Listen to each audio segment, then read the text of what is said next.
Hello, David Zaritsky for the Bond Experience. Welcome back. I'm so excited about this video because, as you can tell by the thumbnail and the title, this is back to the hashtag Bond Fitness Challenge.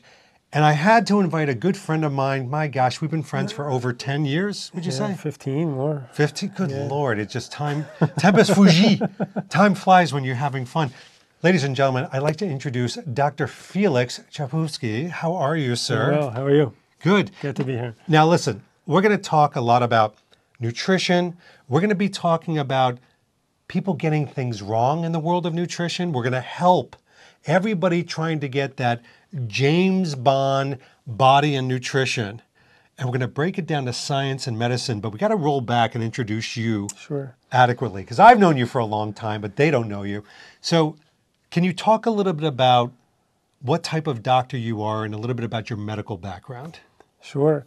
So my background is I am a physician by training, specialized in orthopedics and sports medicine, did a little bit of rehabilitation medicine. This is about 15 years ago when I left medicine to get into business, but always an interest and obviously involved in healthcare and startup world and things like that. So very focused on fitness, nutrition. It's always been a passion of mine and something that I really kind of pay attention to, as I think everyone has an interest in their own health, right? True. And so, always looking at the data, seeing what are the best practices. That's kind of, I model my own routine and regimen on that. And this is exactly why I invited Felix. And I'm not going to call him Dr. Felix. I try to do that to make him more elevated, but he's a friend of all of ours.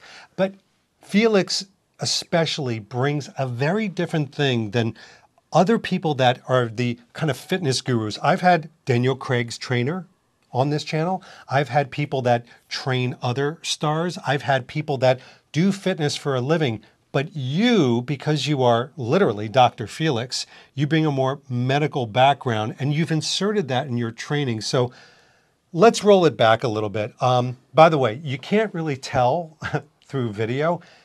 The guy is like extremely vascular. I'm trying to say this in like a very He-Man type way, a very bro type way, but you're in shape. Thank you. I appreciate it. But I mean, a part of that is like, that's part of your hobby, right? That's part of Yes. your even therapy, would you say? Oh, for sure. I mean, I'm at the gym, 6-7 days a week, but a lot of it is mental as well, right? Oh. So aside from the physical benefits, I mean, this is really just a plus, right? But the mental benefits are well documented. Certainly, everyone should be working out. Everyone should be exercising to the level that they can. And, maybe we'll probably get into that in terms of what does a good workout routine look for different people. Absolutely. But it should be an integral component.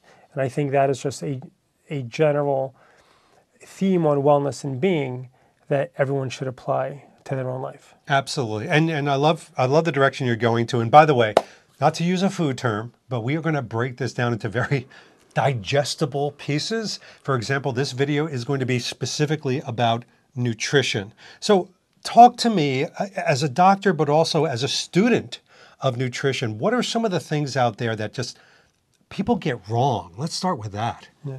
Well, I would say the biggest thing that people get wrong is the amount of protein that they intake. So even if you look at the federal guidelines, I believe the recommended daily allowance is, I think, 0.8 grams per kilogram of body weight. What does that mean? So if you are 100, so let's say you are a 70 kilogram person, right? Okay. So roughly 150 something pounds. By the way, way to use European metrics, and we're sitting here in the United States. Okay. All right. So,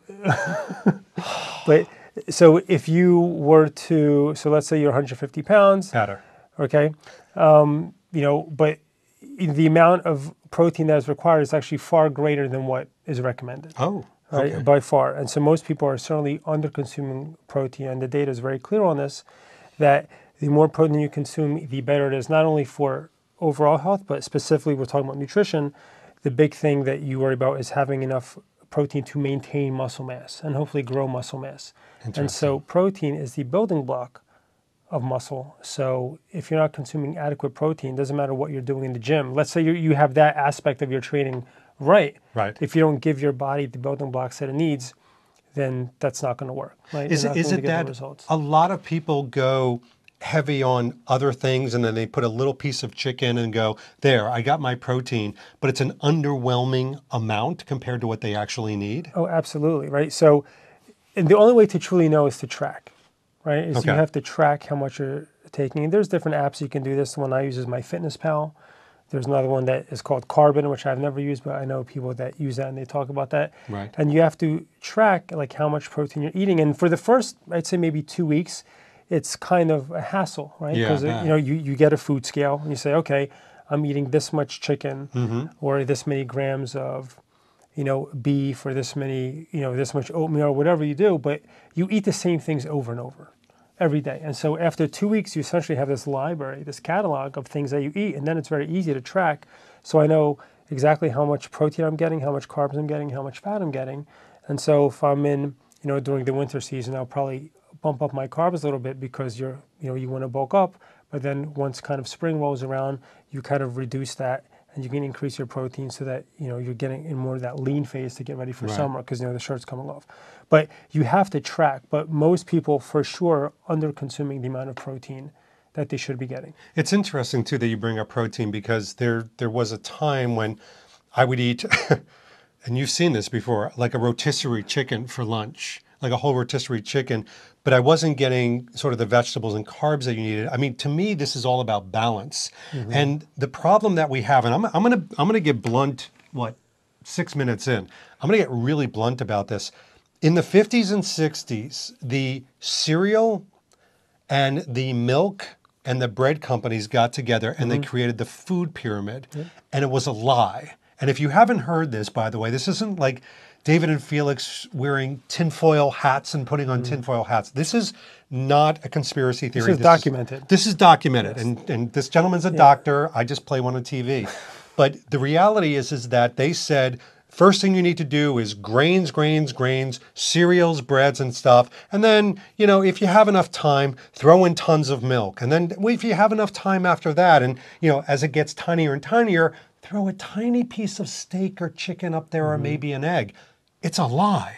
It's an outright lie. There's actually been, documentaries and articles published on this. It was just proven the food industry went to Harvard and they paid off Harvard researchers to state exactly what you just said, to literally lie about the research that was done. And that has really informed kind of, again, the food industry guidelines, this food pyramid, as you say, which is absolutely wrong, right? In terms of optimal health, for sure, is the not way to go. Well, if you were to, as a doctor and obviously, again, a student of this, if you were to recreate the food pyramid, and you just talked about the base of it being so important to have protein, what else would you put into that like high priority foundation? Well, so protein needs to be, for one, the cornerstone of every meal, right? So ideally, you're eating around, to maintain, this is not to build muscle mass. No. If you just want to maintain, you're somewhere around 0.8 grams per pound of body weight. Okay. So let's say you are a 170-pound man. We won't That's fine. we won't go to kilograms anymore. Yeah. Right? You're Thank you. You're a 170-pound man, so that's what, around, I think, like 156 grams of protein, which is effort. Yeah. Like, in order to eat that much protein, you have to think, okay, what am I going to eat? Even people have a protein shake and maybe 32, 40 grams, but then you have a long way to go throughout the rest of the day. Sure. Right. So let's say if you plan to have 3 meals, breakfast, lunch, and dinner, you want to be eating around 50 grams of protein per meal. Right. Now, this is to maintain, right? If you're going to now try and increase lean muscle mass, now you should be hitting around 1 gram of protein per pound of body weight. So that's around 170 grams of your ideal weight of that you want to be at. Can I get personal for a second? Sure. How much do you weigh? I'm 170. You're 170. How much protein do you, because I know you're not just trying to maintain, you try to add beefiness to it. How much protein a day do you try to obtain? So I'm typically between like 170 and 190. Okay. Right. And that's where you kind of hover. Yeah, that's where I hover. And that is, and again, we're assuming that the exercise portion is correct, right? We're not talking about that yet, and we'll probably get to that at some point, right? This is just Let's nutrition. start with nutrition, because you can't outrun a bad diet. Absolutely not. You cannot. And I say the same exact thing. You can't run a bad diet. So that is number one, is you have to look at your protein first. And so, if we're going to talk about gaining weight or losing weight, most people think about losing weight, which is makes sense because most, I don't say most. So I think if you look at the data, around 60% of people in this country are overweight. Right. Right? How much? Around 60%. 60. Yeah, about It's huge. 2/3, right? It's all because of soda, right? Soda has a lot to do with it, yeah. But it's things like that, right? So that's overweight, and then certainly a large portion of people are obese. But Right. we're not even talking about the obese part. Let's just even talk the overweight part. And so I have to think what causes people to put on weight, Right. right? And so, if you look at any diet, it doesn't matter what it is. Like people say, oh, but I'm vegan, or I'm vegetarian, or I'm this. Any diet taken to the extreme where you are consuming more than you are burning in terms of your daily energy expenditure, Right. right? You are going to put on. It's math. It's math. It's simple math, right? Yes. Which is why, again, the only way to truly know what you're taking in is to track, Yeah. right? That's the only way to truly know.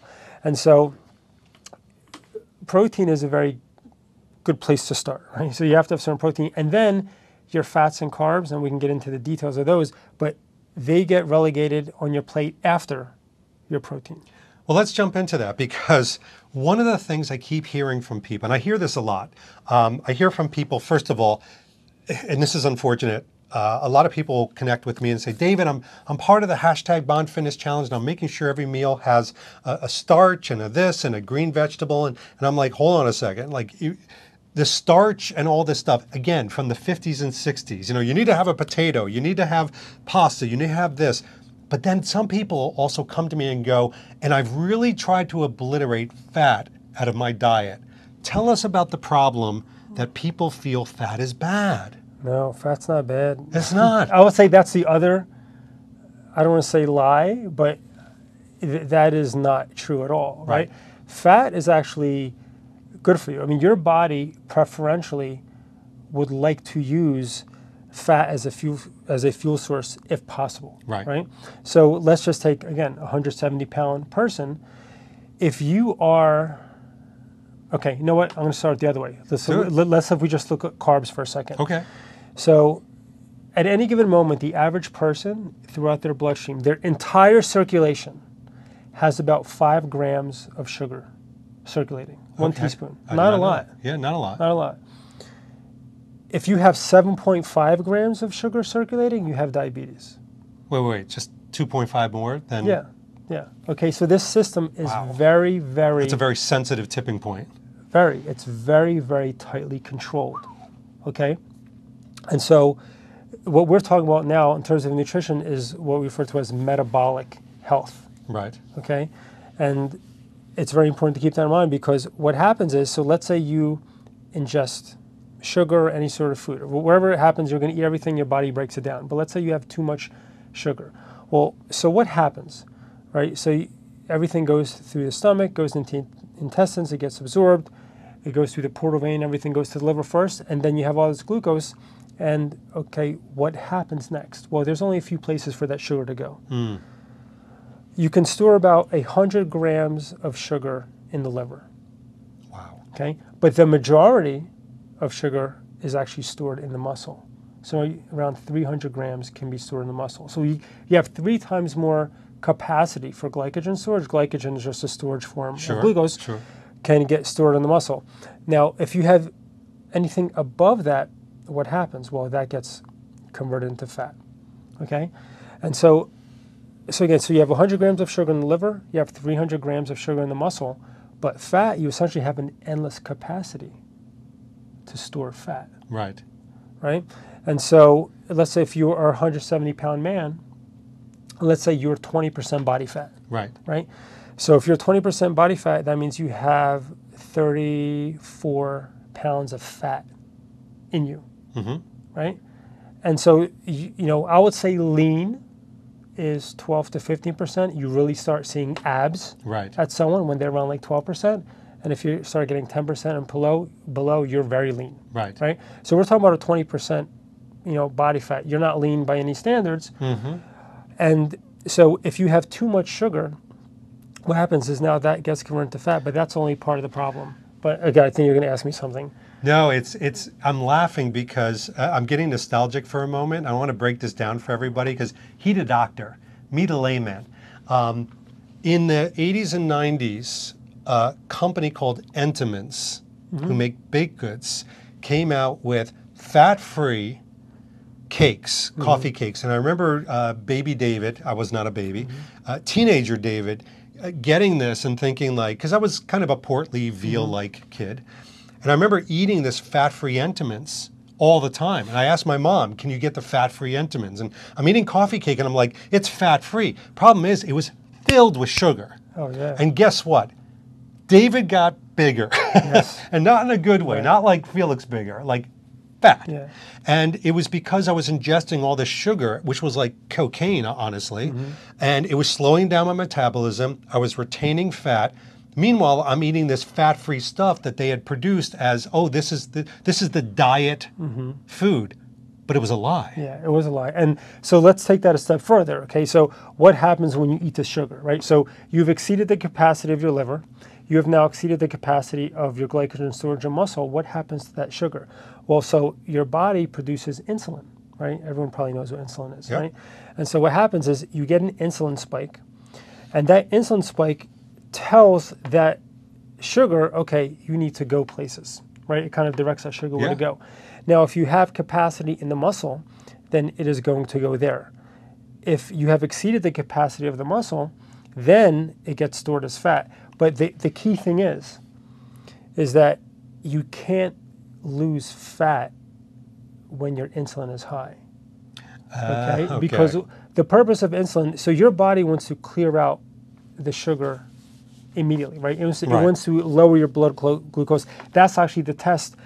To test for diabetes, you go and you get what's called an oral glucose tolerance test. They essentially give you this sugary drink that's loaded with sugar, and then they monitor your blood glucose over the next 2 hours and to see whether or not it falls back to normal. Right? Because what you're trying to detect is insulin insensitivity, right? So what happens is if your insulin is too high, and you have nowhere for that sugar to go, eventually what happens is those muscle cells, they become insensitive to the insulin, and that's, like pre-diabetes, right? And eventually, if you have prolonged sugar that's very high and your muscles are completely insensitive and you can't get rid of that blood glucose, then that has diabetes. Then you have diabetes. And this is why what you said is so important, because carbs are not bad.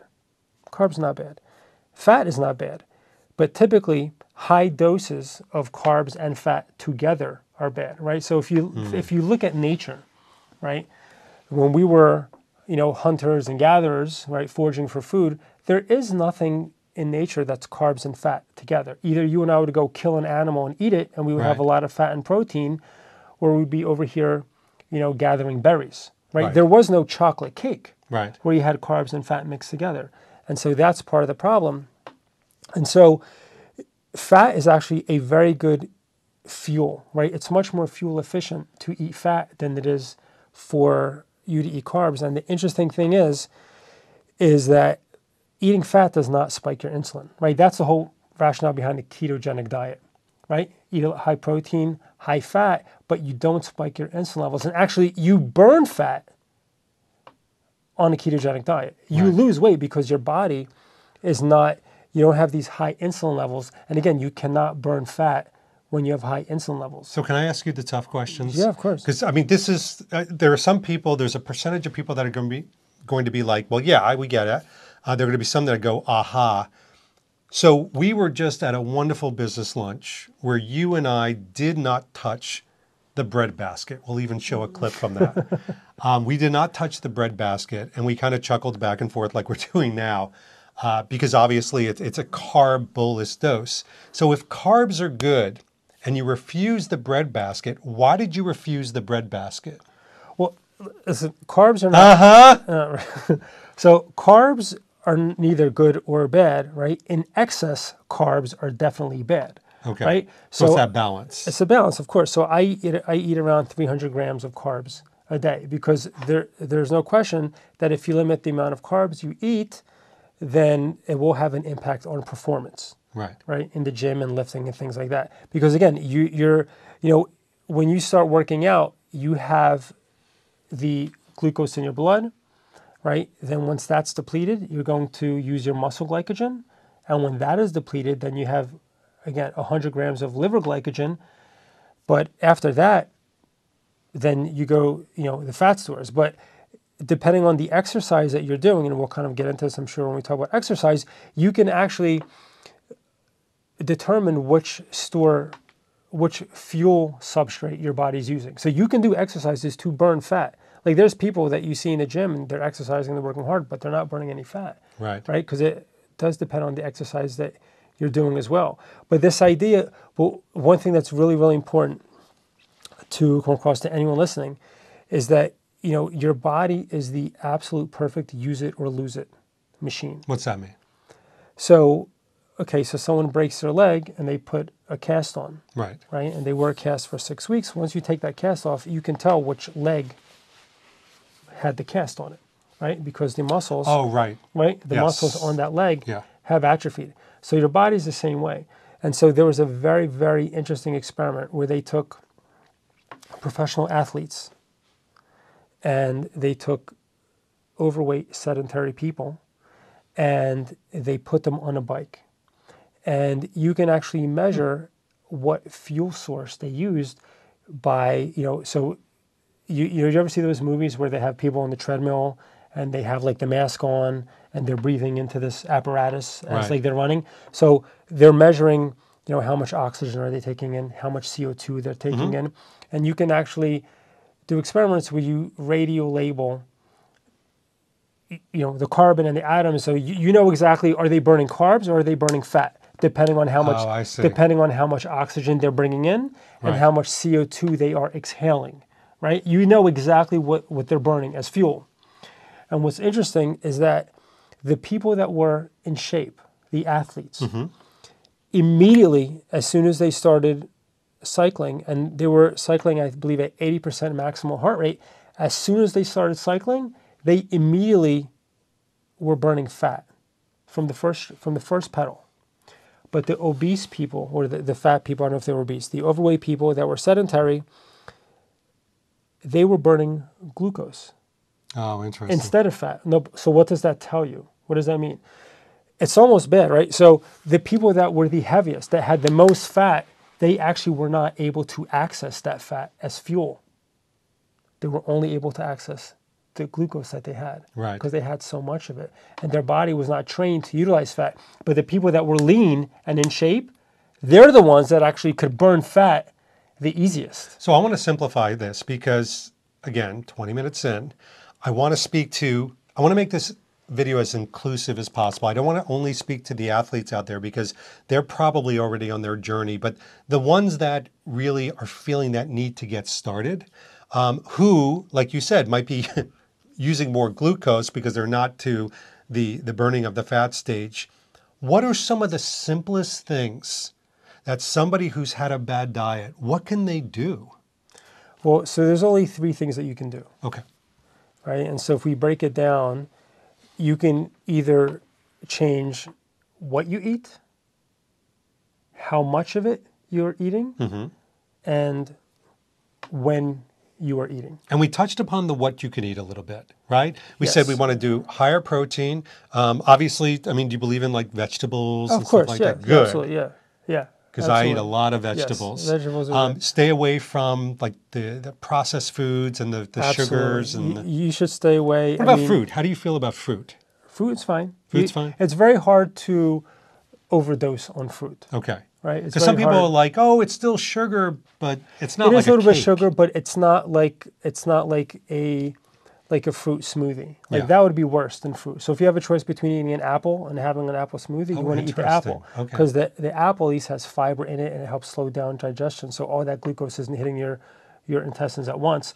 Whereas if you're drinking like a fruit smoothie, all that sugar is like hitting your intestines at the same time. That's a good one. Yeah. So that is certainly the what you eat, but also how much of it are you eating? Right. Right. So again, Yeah, that's the second thing. And that's a big thing because you've often talked to me, and I actually subscribe to this, this whole idea of caloric deficit, which I think, again, this is one of the things that people do get wrong. People think caloric deficit is starving yourself. Right. And it gets back to math. It's about your activity versus your burn. 100%. But can you talk a little bit about this? Yeah, of course. So if you want to lose weight, you have to be in a caloric deficit. Right. I mean, that's a given, right? Yeah. You have to ingest less than you burn, right? That's the only way that you lose weight. But that significantly depends, again, on your activity level, Right. right? And so, again, bringing that experiment where they took the athletes and the sedentary people back to this example, is that you can train your body to burn fat. Right. And you get to choose, to some extent, kind of how your body utilizes as fuel. So if you want to, if you do nothing else but start going to the gym 3-4 days a week, you're going to burn more calories. Right. Right? Yes. And the other thing too is that muscle is more metabolically active than fat, Right. than adipose tissue.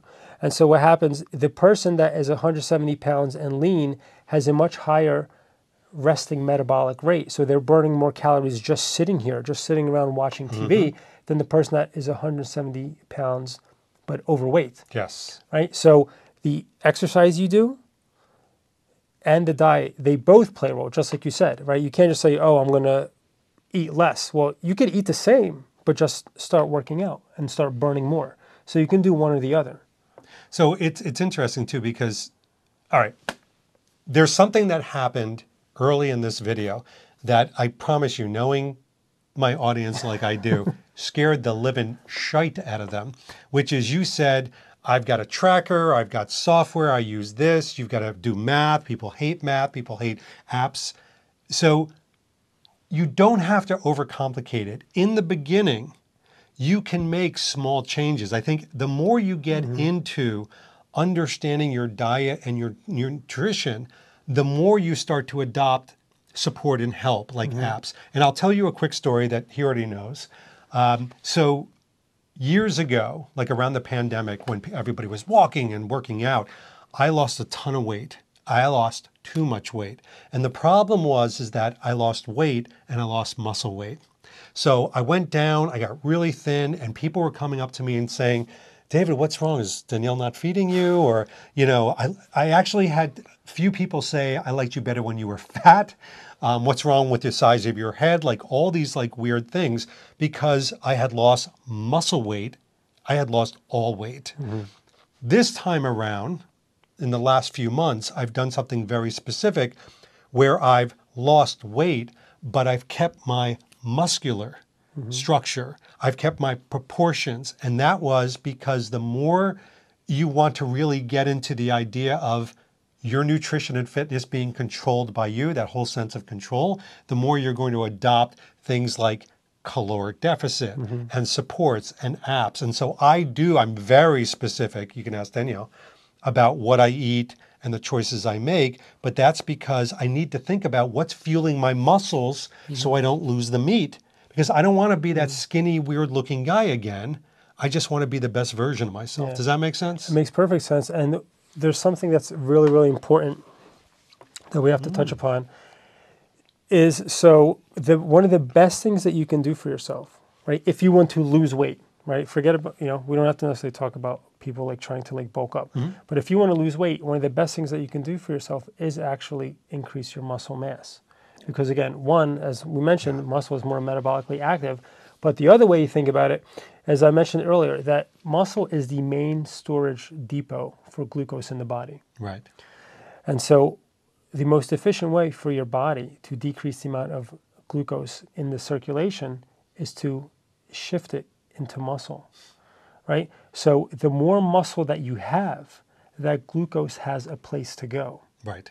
right? So one of the best things that you can do if you have a bad diet, or if you're overweight, you still have to do resistance training, because by increasing the amount of muscle mass you have, that is going to actually lower your blood glucose levels. So again, we're talking about from a metabolic perspective, not just going and lifting how much can I bench, right? But from a metabolic health perspective, you want muscle mass. And aside from that, one of the best predictors of overall health is the amount of muscle you have, because muscle is also a storage form of amino acids, right? So if you get injured, you get sick, you're bedridden, whatever happens, your body still needs protein, Yeah. right? And so what's interesting is that your body's always turning over, always. So literally every muscle in your body is being replaced every 3 months. Think about that for a second. Every 3 It's months. outstanding. It's amazing. Thank God. Every, I need a renewal. every 3 months, the muscles in your body are being replaced. So things are constantly being broken down, and they're being rebuilt. Right. And so you want to have as much muscle mass as possible. Again, you don't want to lose weight necessarily. Obviously, if you are overweight and obese, yes, Sure. you should be losing weight. But the idea is to lose weight but maintain muscle mass, right? And so I think that's a very, very important thing that you said. You don't want to be, terms called skinny fat. You don't want to be skinny fat. No. Right? You want to be lean, but you want to have adequate muscle mass. And That's very important. we're gonna get into this as a sort of quasi part 2, the whole physicality of things and working out and fitness in general. But the last thing I want to leave everybody with is a little bit something specific to Felix, and that is, could you give us an idea of the typical meals that you would put together? You've made such a study of this. Just, what's the typical thing that you eat? Oh man, so I can tell you because I eat the same thing pretty much every day. Oh, that's okay. That's right? all right. And it's a boring diet, but it works. So Yeah, clearly. So I typically like to go to the gym in the morning, and I'll come back and for breakfast I'll make either 6 or 8 eggs. Eat eggs? Yeah. What are you, they're egg Cool whites. Hand Luke? No, but they're egg whites, right? So I'll have 6 or 8 eggs, and I'll also weigh out 2 servings of oatmeal with an avocado. And What's the oatmeal for? oatmeal, that's the carbs. That's the carb. So That's there the we carb. go. There's carbs. It's good carbs. It's feeding it. There is carbs, right? You want carbs. You need again, carbs. for performance. Yeah. Actually, you don't need. You may not need carbs. I know a number of people that they just do straight carnivore. They don't Right. have any carbs. Right. But that does affect performance. And again, carbs inherently by themselves Performance are meaning in the gym. erectile. No, not that kind of performance. Not that kind of performance. All right. But it does. You are a doctor. Right. And you said you'd write me that script. yes. You said you would. All right, keep going. So that is my carbs, and also with a serving of like crushed walnuts. Oh. Right. So again, I have at least, it's probably around like 60 grams of protein, Right. around 100 grams of carbs, and around like 25, 30 grams of fat. Okay. And so usually my lunch is the same exact thing. So what I'll do is I'll just make the egg whites, I'll just double it so that later in the day when it's lunchtime, I just have to come down and just eat that. So smart. Okay. And then my third meal of the day, will that either be chicken or grilled turkey, again for the protein, or grilled beef. The boys and I will make dinner. And again, maybe if I'm eating that, there's some fat in there, right, in the meat, Right. in the beef.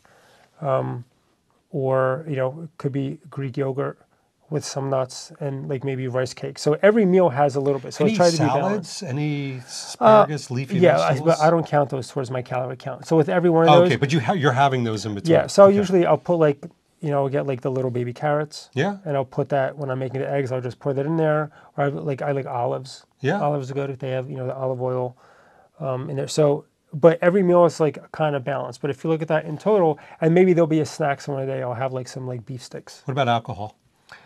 Well, as you know, very very. I know, rarely but they drink- don't know. Yeah, I rarely drink alcohol. Yeah. Rarely drink alcohol. Special occasion and very little at Special that. occasion and very little. I don't even have alcohol in the house, actually. Really? Yeah, I don't even have it in the Oh, I house. got plenty if you want. Yeah, only because, in terms of nutritional value, right? It literally does nothing for you. There's Right. nothing beneficial about drinking alcohol. Now, but this is not to say, again, taking it back to like the normal person. Listen, you have to, the best diet is the one that you're going to stick with. Oh, I like that. Not the one that I like that. not the one that I do, Yes. not the one that you read online, not the one that Daniel Craig's trainer tells you to do. right. It's the one you're going to stick with. So let's say you normally have, a great point. let's say you normally have 7 drinks a week. You know what? Go to 3.